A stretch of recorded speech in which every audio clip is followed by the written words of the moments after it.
함께 인사합니다. 주 안에서 축복합니다. 인사하겠습니다. 주 안에서 축복합니다.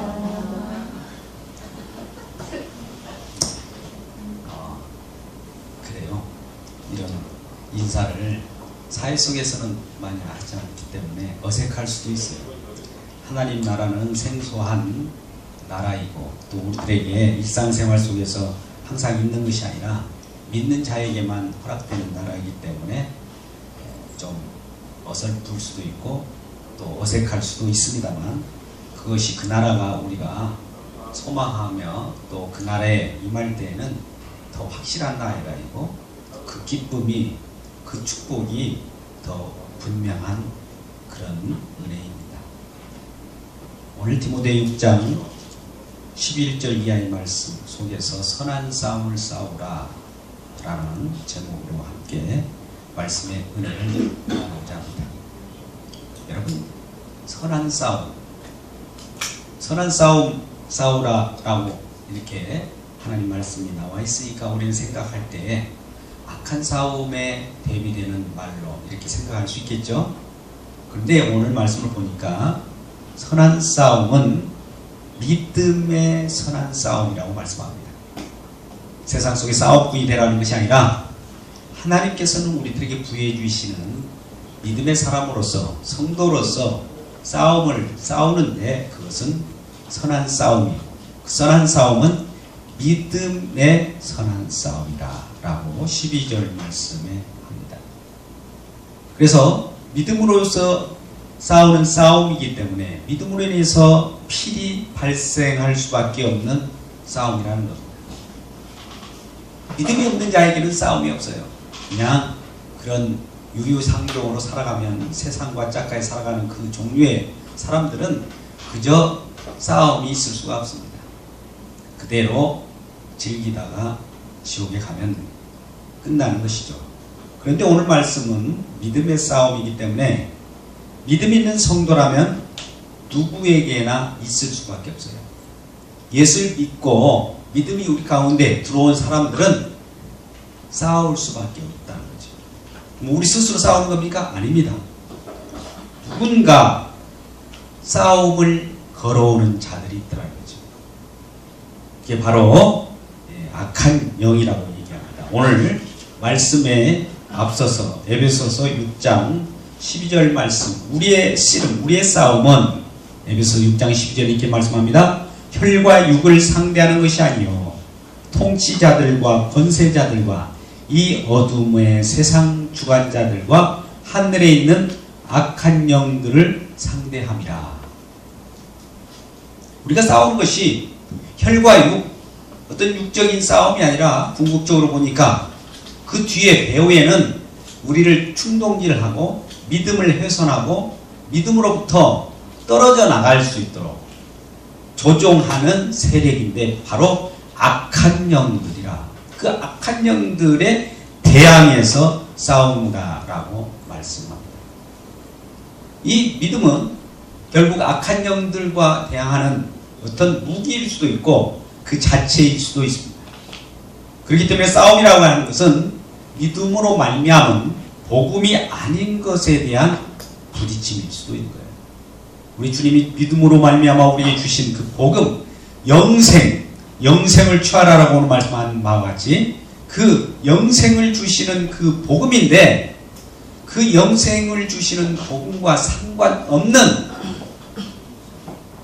다른 교훈을 가르친다든지 다른 복음을 전파하는 그것과의 싸움이라고 말씀하고 있습니다. 오늘 본문에 앞서서 디모데 전서 6장 3절 말씀을 한번 보겠습니다. 디모데 전서 6장 3절 이하의 말씀. 누구든지 다른 교훈을 하며 바른 말, 곧 우리 주 예수 그리스도의 말씀과 근거에 관한 교훈을 따르지 아니하면 그는 교만하여져서 아무것도 알지 못하고 변론과 언쟁을 좋아하는 자니 이로써 투기와 분쟁과 비방과 악한 생각이 나며 마음이 부패하여지고 진리를 잃어버리고 경건을 이익의 방도로 생각하는 자들의 다툼이 일어나느니라. 싸움에 있어서 이런 다툼이 일어나는 것은 다른 교훈으로 인하여 일어나게 되어 있다는 겁니다.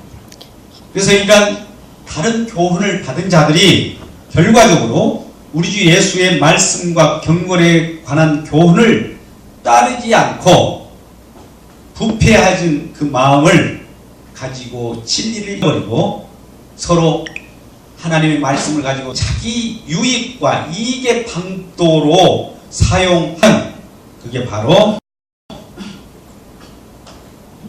다투는 그러한 일들을 벌이게 된다는 겁니다.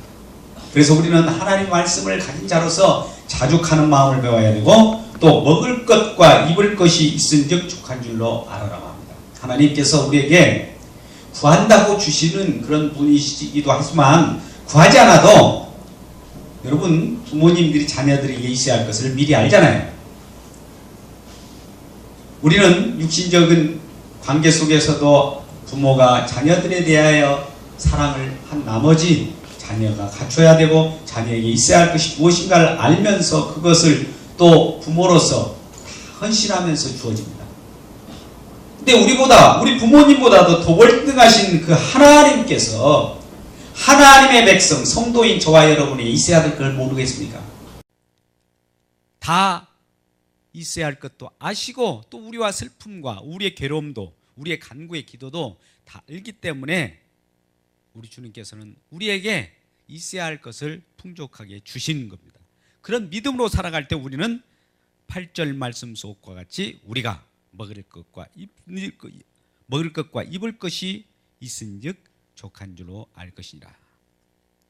그럼에도 불구하고 우리는 뭔가를 하나를 더 채우려고 해요. 우리의 만족은 정말 열린 무덤과 같은 거예요. 채우면 채울수록 이것만큼만 채우면은 더 이상 원하지 않아 라고 하는 마음으로 무엇인가 채우려고 할 때 그것이 채워졌다고 합시다. 그러면 우리는 만족할까요? 아닙니다. 그보다도 더 많은 것을 또 요구해요. 그것이 또 채우면 또 만족할 것 같습니까? 아니에요. 더보다 더. 이렇게 해서 부하려고 하는 자들은 시험과 올무와 여러 가지 어리석고 해로운 욕심에 떨어져 버린다고요. 9절에 그렇게 말씀하지 않습니까? 그래서 결과적으로 사람으로 파멸과 멸망에 빠지게 한다. 그러면서 우리가 너무나 잘 아는 말씀 10절, 돈을 사랑함이 일만하게 뿌리가 되나니 이것을 탐내는 자들은 미혹을 받아 믿음에서 떠나 많은 근심으로 자기를 찔렀도다. 이 돈을 사랑하는 것이 일만하게 뿌리가 되어서 결과적으로 믿음을 떠나버릴 수밖에 없고, 또 믿음을 떠났기 때문에 자기에게 돌아온 것은 근심과 그 근심으로 말미암아 자기가 쇠약해져서 돈을 사랑하는 그걸로 인하여 멸망에 빠져버렸다는 거예요. 여러분, 이러한 내용으로 인해서 우리 본문 말씀 11절, 그러니까 믿는 사람들이여 하면서 오직 너 하나님의 사람아, 이것들을 피하고 이것들을 따르라. 두 가지 형태로 나오죠. 어떤 걸 피합니까? 방금 말씀드렸던 다른 교훈을 쫓는 것, 또 자족할 줄 모르는 것, 그 다음에 돈을 사랑하는 것, 이런 것을 피하고 의와 경건과 믿음과 사랑과 인내와 온유를 따르며, 우리 주님께서는 이와 같이 하나님의 말씀을 통해서 친절하고도 분명하게 우리들에게 말씀하고 있는 거죠. 이렇게 우리는 의와 경건과 믿음과 사랑과 인내와 온유를 따르려고 하는 때 생기는 것이 무엇입니까? 우리 마음속에는 갈등이 생겨요. 그럼 어떻게 살아야 할 것인가? 그러니까 돈을 사랑하지 않으니까 욕심을 버려야 되겠다. 여러분, 욕심을 버리라고, 또 욕심을 버린다고 마음먹는다고 해서 욕심이 버려집니까? 우리 인생, 유한한 인생 살 동안에는 우리 욕심은 우리 속을 주장하는 그 세력에 의해서, 그 영향에 의해서 없어지지 않습니다. 그 욕심을 부리게 될 수밖에 없어요. 그러면 많은 사람들을 이렇게 하나님 말씀이라고 보고 그거에 대항하여서 무엇인가 그래 싸워서 내 스스로 이겨보고자 하는 자들이 생깁니다. 근데 여러분, 우리 스스로 또 이러한 싸움에서 승리할 길은 없어요. 왜요? 우리도 악한 영을 대항하는 능력이 없습니다. 우리의 믿는 사람이라고 해서 우리 자신이 악한 세력에 직접 스스로 나서서 대항한다고 해도 영적인 문제는 우리 육적인 한계가 있기 때문에 우리로서는 승리할 수 없어. 싸우면 싸울수록 우리도 패할 수밖에 없습니다. 그래서 이러한 선한 싸움을 하는 그 자체에 있어서는 믿음을 가지고 싸워야 돼요. 오늘날 이 믿음을 가지고 싸우지 않는 세력들이 많이 있죠. 그게 바로 종교입니다. 자, 그러니까 돈을 사랑하는 것이 일만하게 뿌리라고 하니까 돈을 사랑하지 않으려면 저 산속으로 들어가고 이 속세로부터 세상 속에서 벗어나서 살려고 해요. 그리고 마음을 비우는 연습을 합니다. 우리 기독교에도 마음을 비워 내려놓다. 내가 내려놓으려고 그래요. 여러분, 내려놓는다고 그것이 됩니까? 우리 결단으로 되는 거예요? 신앙이 우리 마음대로 됩니까? 이것은 우리가 마음을 비운다고 되는 일이 아니에요. 근데 많은 다른 종교, 가까이 있는 불교나 무당이나 또 여러 선한 종교들이 얼마나 많습니까? 그들은 마음을 다스리라고 그래요. 스스로 다스리라고 그래요. 마음을 비우라고 합니다. 이게 바로 돌을 닦는 것이라고 얘기하죠. 그럴싸하잖아요. 우리 마음을 다스리는 것이 얼마나 좋은 일같이 느껴집니까? 그런데 이것이 종교라고 하는 겁니다. 우리 마음을 비우고 청소해 놓으면 누가 더 좋아합니까? 마귀가 더 깨끗하게 소재된 그곳에 더 많은 마귀들을 끌고 들어오게 되어 있다는 겁니다. 그러니까 우리 스스로 내 마음을 내려놓고 비우고 소유를 없이 무소유 이런 주장을 하는 그런 내용으로 살아간다 할지라도 그것은 종교이고 도예요. 돌을 닦는 겁니다. 그런 돌을 닦을 때에 일어나는 현상은 더 많은 악귀가 들어가서 그 사람을 사로잡아 버려요. 그게 바로 종교예요. 불교에서 들어가는 그 종교, 다른 무당들이 들어가는 그 종교, 기독교가 아닌 수많은 종교가 있습니다만 그 모두가 선한 모습으로 들어가서 그 사람을 차지해 버리는 거예요.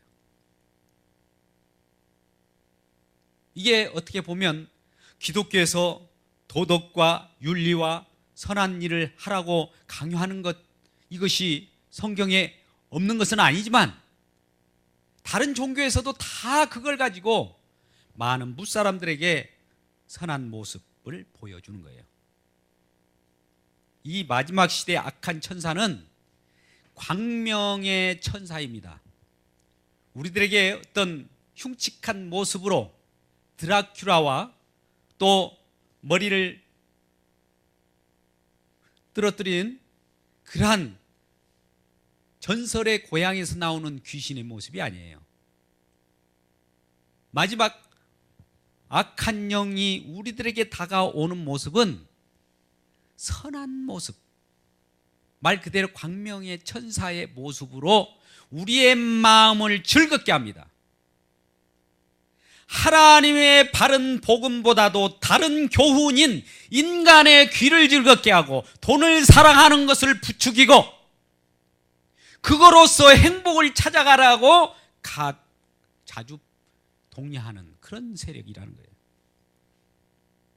이게 바로 이 세상의 현실입니다. 그래서 오늘날 마지막 시대에는 사람이 바른 교훈을 받지 않는다고 해요. 왜냐하면 바른 교훈은 사람의 마음을 불편하게 하거든요. 왜요? 사람의 마음이라고 하는 것은 돈을 사랑하고 싶고 세상을 소유하고 싶고 누리고 싶은데 이것으로부터 벗어나라고 자꾸 경책하고 그것을 책망하니까 하나님 말씀이 듣기가 싫은 거예요. 하나님의 명령이 내 마음에 와닿으면 쓰레요. 그래서 거부합니다. 오히려 그것보다도 우리의 사리사욕과 우리 사람들이 좋아하는 것을 부추기며 귀를 즐겁게 하는 말을 귀 기울여요. 그런데 그를 귀를 기울이면 귀를 즐겁게 하는 그 말이 생명에 이르는 말이 아니라 생명으로부터 벗어나서 지옥의 멸망의 길로 가는 그런 말이라는 거예요.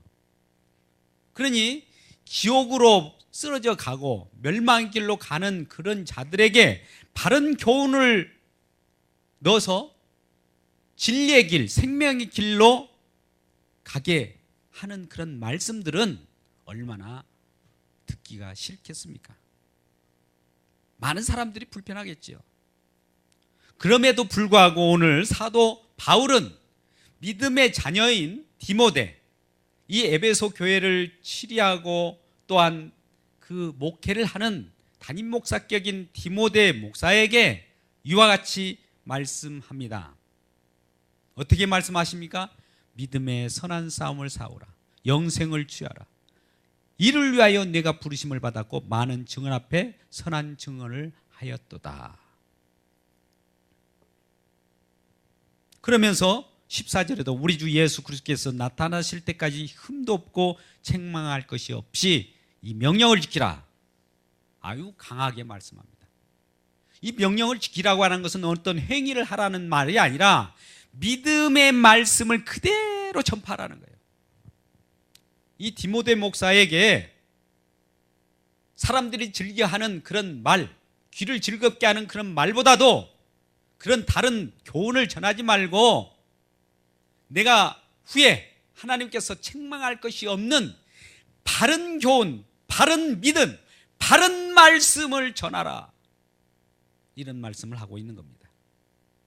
바른 말씀을 우리가 들을 때 우리는 하나님 말씀은 우리 마음을 새롭게 하기 때문에 내가 타성적으로 젖어져 있는 그것을 깨우기 때문에 우리 마음속에 불편할 수도 있어요. 그러나 그 불편한 마음이라 할지라도 우리 주님은 영원한 생명의 길로, 진리의 길로 저와 여러분에게 함께 영원히 누릴 수 있는 천국 백성 되게 하신 그 열심이 있기 때문에 우리는 즐거이 그 말씀을 따라 살 수가 있는 것입니다. 우리는 종교 생활에 있어서 무엇을 채워도 만족하지 못하니까 그러면 그 반대로 선한 윤리와 도덕과 세상 쪽으로 벗어나서 돌을 닦으면 그러면 하나님 기뻐하실까 싶어서 마음을 비우고 또 무소유로 살아가는 것, 그것은 하나님 기뻐하실까? 아닙니다. 이것도 아니요 저것도 아니에요. 우리 욕심을 채운다고 해서 하나님 기뻐하신 것도 아니고 또 그렇다고 욕심을 비우는 것도 하나님 기뻐하신 것이 아니라 그 채우고 비우고 하는 부분이 아니라 하나님의 말씀을 들으라는 거예요. 우리는 채우려고 하고 또 비우려고 하는 이 자체는 인간들의 노력이고 행위입니다. 그런데 인간들의 노력과 행위를 하나님은 보시지 않고 하나님의 말씀을 들으라. 우리 인간은 그러한 습성을 알아요. 채우려고 하고 비우려고 하는. 어떨 때는 채우는 것이 나쁘다고 하니까 비우려고 하고, 비운 것이 그러면 다냐 하니까 채우려고 하고. 이 두 가지가 다 양비론입니다. 다 좋은 것이 아니에요. 신앙적으로 좋잖아요. 그런데 우리 하나님께서는 말씀으로 이러한 채우고 비우려고 하는 인간의 연약한 모습을 보기 때문에 직접 하나님이 개입하시겠다는 거예요. 그건 바로 예수 그리스도의 복음의 내용을 우리에게 전파해 주는 겁니다. 이것만 전파하면 우리 하나님께서 우리에게 직접 찾아오셔서 우리들의 일상사를 간섭하기 시작해요. 먼저 저와 여러분이 이 세상에 살아가는 것이 그러기 때문에 죄된 인생이라는 걸 압니다. 죄가 있기 때문에 욕심을 부리고, 욕심이라는 것은 죄라는 것을 지적해 줘요. 욕심이 있은즉 죄를 낳고, 죄가 장성한즉 그래서 죽음이 있다, 사망을 낳는다는 말씀처럼, 자, 이 모든 부분은 우리가 채우려고 하고 비우려고 하는 이 의도는 결과적으로 죄에서 나왔다는 것을 분명히 가르쳐주고, 이 죄 문제 때문에 인간은 이 죄를 스스로 해결할 수 없다는 것을 가르쳐줍니다. 죄를 해결하기 위하여 아까 같이 무소유? 안 돼요. 죄를 해결하기 위하여 무엇인가 채우는 거? 안 돼요. 죄를 해결하는 방법은 오직 예수님의 십자가에서 우리를 위하여 사망 권세를 가지고 우리 죄를 다 걷어가시면서 그 십자가에서 다 종결시키고 우리를 무죄 상태로 죄가 없는 의인으로 만들어 줄 때에만 우리는 세상에 요동하지 않고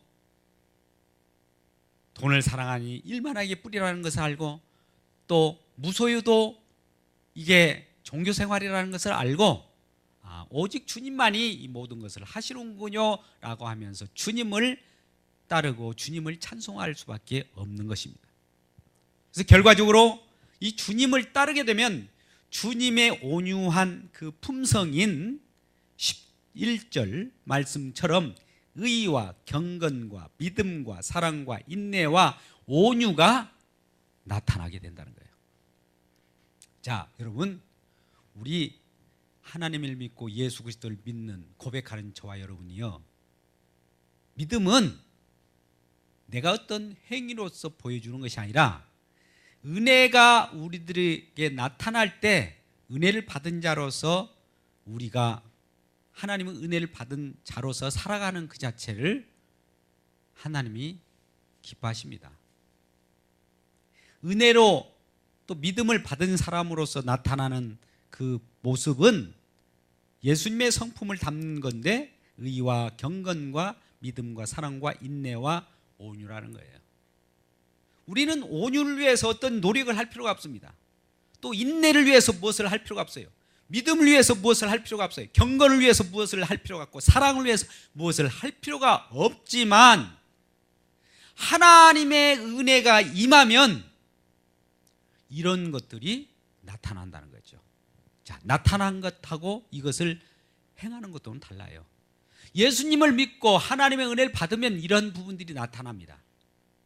그런데 은혜를 받지 않는 사람도 이러한 것들을 나타내기 위하여 어떤 행위를 하면 이게 바로 위선이에요. 모든 인간은 위선을 꾀합니다.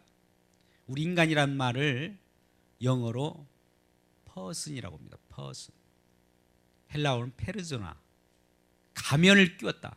인간이라고 하는 것은 본래 가면을 씌운 사람들이다, 이게요. 이 가면을 벗기고 우리 주님의 의로 옷 입어야 돼요.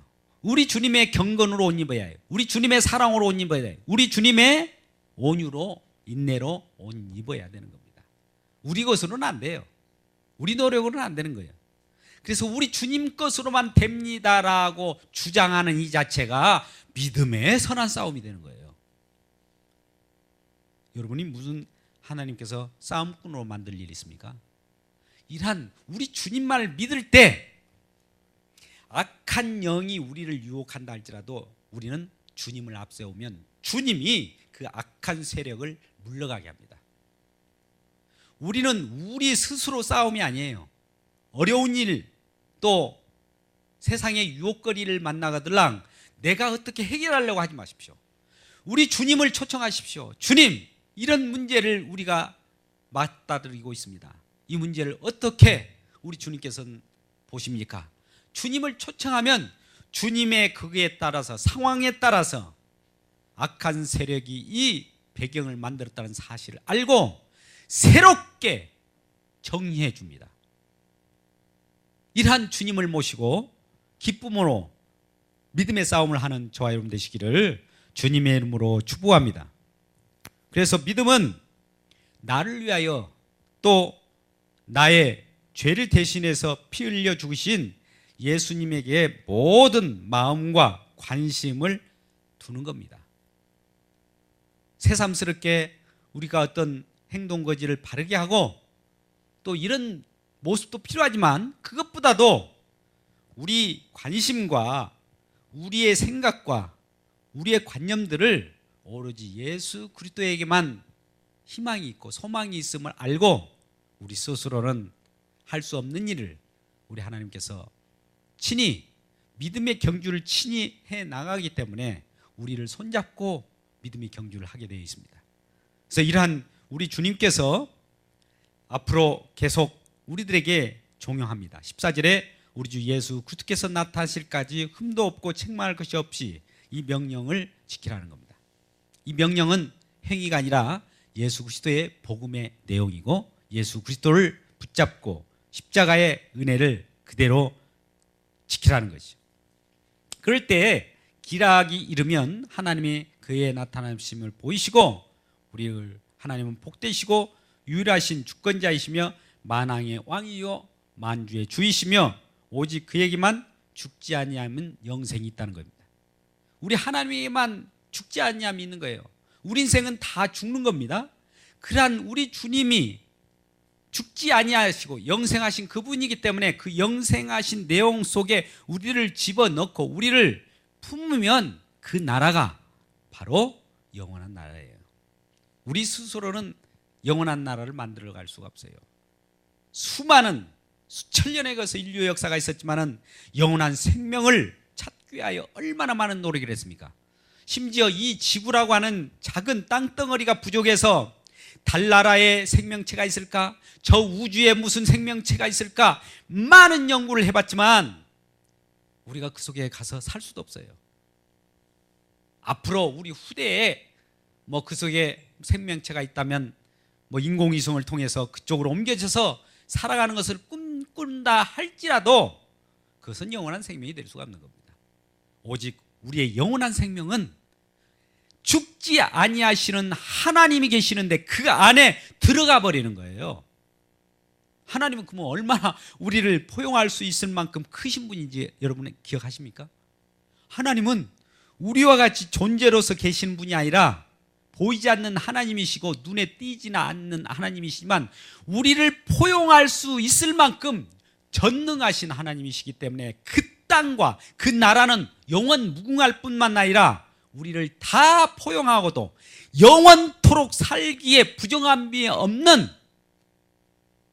통치자이시고 주권자이시고 만왕의 왕이시라는 것을 만방에 지금 선포하고 있습니다.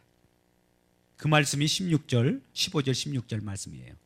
16절 말씀을 더 이어서 계속 제가 읽겠습니다. 오직 그에게만 죽지 아니함이 있고 가까이 가지 못할 빛에 가시고 어떤 사람도 보지 못하였고 또 볼 수 없는 이시니 그에게 존귀와 영원한 권능을 돌릴지어다. 우리 주님만이 영원한 그분이고 우리는 유한한 분이고 유한한 사람들이군요. 이걸 알 때 유한한 인생을 영원한 하나님의 품으로서 우리에게 생명을 주시고 영생을 주시는 그 하나님이시라는 거예요. 그래서 우리가 마지막 때 이 디모데 목사에게 이 사도 바울이 권면하는 말처럼 선한 싸움을 싸우라. 그러나 이 선한 싸움은 혈과 육에 대한 것이 아니라 악한 영에 대한 대항이고 싸움이기 때문에 믿음으로 싸워야 된다. 믿음으로 싸우는 것은 무엇이냐? 나의 객기와 나의 노력과 나의 행위로 싸우는 것이 아니고 또 종교적으로 내가 무엇을 채우고 무엇을 비워서 싸우는 그 싸움이 아니고 오직 믿음의 주요 온전케 하신 예수님을 바라보고 이 모든 세상의 문제는 죄로부터 발생되었다는 사실을 기억하고 죄 문제를 처리하시는 우리 주님을 굳건히 붙잡고 그분만을 높이는 그런 생활이 바로 믿음의 선한 싸움이라는 겁니다. 이러한 선한 싸움에 거하는 저와 여러분 되시길